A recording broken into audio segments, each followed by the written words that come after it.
That is the important gateway. I mean, some might say, why are we talking insurance when we're here about immunizations? But that's the gateway. I don't want the barrier to be that people think they can't afford those immunizations. So they've got their insurance, they're signed up for WIC, they know they need those immunizations. What do they do?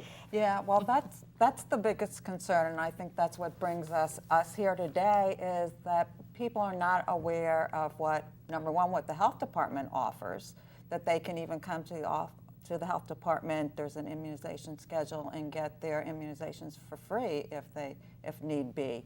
And there's just so many services out there that people are not aware of, you know, like the WIC program and Kid Care and the immunization program. And we have a community outreach program year-round. So if they can't get it during a clinic, we put we have developed a schedule every month that's available on our website of all the immunization outreach activities.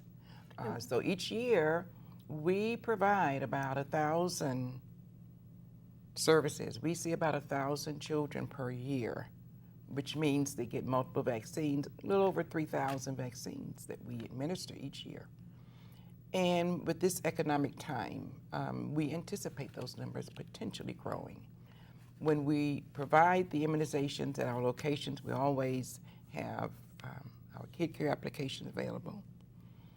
At the 3 clinic locations, the WIC is co-located with the WIC program. And those So- are throughout the county? Yes, Yes. at our 3 county health departments. WIC and immunizations are co-located. So, which makes it a great, Right, absolutely. Great you marriage. can come to your WIC appointment, and if we see that something's missing, we can send them right over to get the immunization. It's just that simple. You know, nowadays people tend to think government is the problem and they don't understand what government does for them. But public health is a critical aspect of what government does. and what we do monitor and we make available services for populations who may not get served or who are underserved. And so we fill the gap. Yes. Children who come to the health department, we are not their medical home, but we do have assurance role to assure that they are linked and connected to a medical home and be that safety net to fill the gap, particularly when they are in need of immunizations. So let's make sure, let's just review one more time about what kinds of things they need immunizations for and how safe they are. Okay, what kind of things? All right, Okay. here we go. Here we go. Let's see, it's a test, Ethel. It's a test. 14, let's 14. go. Considering we got combination vaccines. Okay. Okay, we got the DTaP, diphtheria, tetanus pertussis, IPV, polio. We've got MMR, measles, mumps, and rubella. Okay, we've got hepatitis A, hepatitis B, 1, 2, and 3, 2 shots for A, meningococcal, pneumococcal, varicella. Did you count them all? Oh, I forgot. I ran out of There There were fingers. so many out And there. But I of did course, want to come back. influenza. I don't want to get you off stride, but I want to go back to the measles, the MMR, because that one is one that I think has gotten a lot of attention and fear around it. And whether you get it once, twice, should they be separated? Can you speak a little bit about that? MMR is a 2-dose series. It can be given as early as 12 months and within a couple of years apart. So by the time the child gets into kindergarten, they should have had 2 doses. Research has shown that the measles vaccine there's no correlation to measles and autism. So therefore, vaccines are safe. And like I said earlier, the benefit of the vaccine far outweighs the risk. There have, in fact, haven't there been several studies now that have shown that the information out there that linked them was bogus, incorrect. was Right. incorrect. There's an article in the Lancet Medical Journal that speaks to that. But the message is out there, you know. Once that negative misinformation starts, it's hard to now re-educate, but that's what we're doing. We're trying to re-educate individuals of the safety. And there's no question that autism is a It It's is. a horrible It's a horrible challenge. challenge. for the child, for Yes. the family, but they shouldn't confuse the two issues. Absolutely. Absolutely. It's important for every parent to have that immunization schedule and follow through, because some of them require multiple dosages, and just getting one and not continuing through on that schedule, your child will not be immunized and will be vulnerable to these diseases without getting the entire series. So it's very important to follow that throughout the childhood, what that immunization schedule is. And I wanted to kind of touch on something that Rebecca talked about, was the immunization registry that we have here in the state of Great. Florida.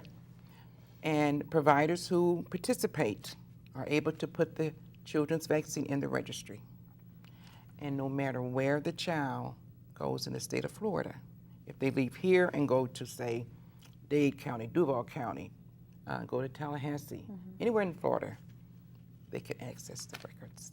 How would we know if our private provider is part of that?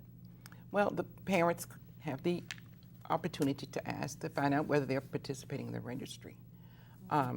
What I understand in this Broward County at this time, approximately 30% of the private providers participate, and we are looking to increase those numbers. And I might add that if a parent should come to the WIC program with their immunization record, we will put it into the Florida Shot system for the parent if it's not already in there. So we do provide that service. I mean, that sounds like a valuable resource that I want to make sure that my pediatrician is doing. Yes. So I would go to him and say, is this in the Florida Shots registry? And then do parents have access to that as well? They don't have direct access. It is a web-based system, but the parents can request from the provider to print a copy of the immunizations. And if they lose the record for the child, they can always have a resource that it's there. So it's an excellent registry. It prevents children from getting vaccines they don't need, Yeah. because parents may lose the record. They would appear somewhere, I don't have my child's immunization record, but my child needs to get in school. So with that, we give the child, based on what parent has, what we can to get them in school. And they may not need that vaccine, but if their vaccination record is in the registry, we can pull it up. Yeah. So when they move, if they move within Florida, their new provider should be able to pull it up? Yes, Absolutely. absolutely. And if they are leaving the state, as unfortunately so many people are nowadays, they could ask their provider to print it out for them and take Absolutely. it with them. Absolutely. Because even though getting the right dose is important, getting too much of a good thing, Right. not a good thing. Right. Right. Yeah. Excellent. You looked like you had something else you wanted to add, Rebecca, to that. Well, just that, yeah, and you can always come to the WIC program, of course, and we can provide that information, because we do all the entering into Florida Shots for the parents. And even for the medical providers that do not enter the shots, we will enter them in. That's one of the That's a things good that point. what we do. Yes. So Yes. if I Yes. went to my provider and he said, no, we don't do that, I could ask him for the information and bring it to you, and you would Well, you can bring enter it to the health department, absolutely. department. Yes, and we would enter it into Florida Shots. Excellent. So with that being said, now's a good time to for all the parents to check the immunization schedules of their children Yes. and to see what they have and what they don't have and what they need and where they can go get it. And if they don't have a medical provider, to come to the health department. Yeah, I think this really highlights the wonderful work that the health department is doing, and what a resource it is for families out there. I'm not sure that everyone in Broward County realizes that their health department is such a valuable resource. And the vaccines are free. Everybody's favorite price, free vaccines. Talk a little bit more about the outreach. Are you going, if you're bringing your child to school, you have to have certain vaccines in Correct. order for them to enter. Right. Can you just remind us of what those are? Yes, the outreach activities, we have them throughout the year, like I said. Right. We have them each summer at each grade level, particularly the kindergarten first entry into school and reevaluated at 7th grade. Children should be up to date on their vaccines. For the kindergartner, first timer, first grade would be the DTaP, polio, MMR, varicella. School requirements. There are vaccines that are recommended that are not necessarily required for school. And we try to also make those vaccines available to the parents, like hepatitis A. It's not a school requirement, but it's recommended by Center for Disease Control and it's Florida Department of Health. Excellent. 7th grade, we just want to make sure that they get their extra Tdap to prevent the pertussis, and of course to give them the tetanus and diphtheria booster. Boosters, right. We want to make sure we stay immunized throughout our lifetime. Right, and I want to strongly recommend to the, even though it's not a requirement, the meningitis vaccine for students who are entering, particularly going to college. They really need to acquire that vaccine before they get out of high school. See, when you have older children, you don't really think about them needing a vaccine, but in order to enter college, you need that. Right, you need that vaccine, and it's free as long as they're 18 and under. Once they're 19, of course, there's a fee. They are now an adult. So we want to make sure that they get those vaccines, as even though adolescents don't want to call children, but it will be free. That's terrific. You know, this has been so informative. As a parent, I'm happy to hear it. And as the head of the Children's Services Council, it makes me really proud to know that these resources are available to our families. Although we heard much about the H1N1 virus in the past year, diseases such as measles, mumps, and whooping cough are still a threat to children. Vaccination is one of the best ways to help protect your child from many preventable diseases. Please make sure your child gets vaccinated according to the recommended schedules and use all the resources available through the Broward County Health Department to ensure all the essential needs of your child are covered.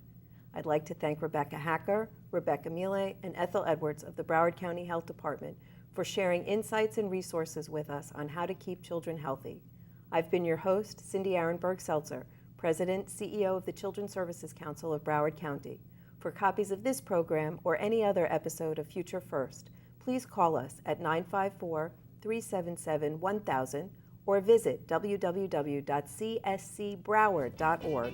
And remember to join us next time on Future First, Focus on Broward's Children.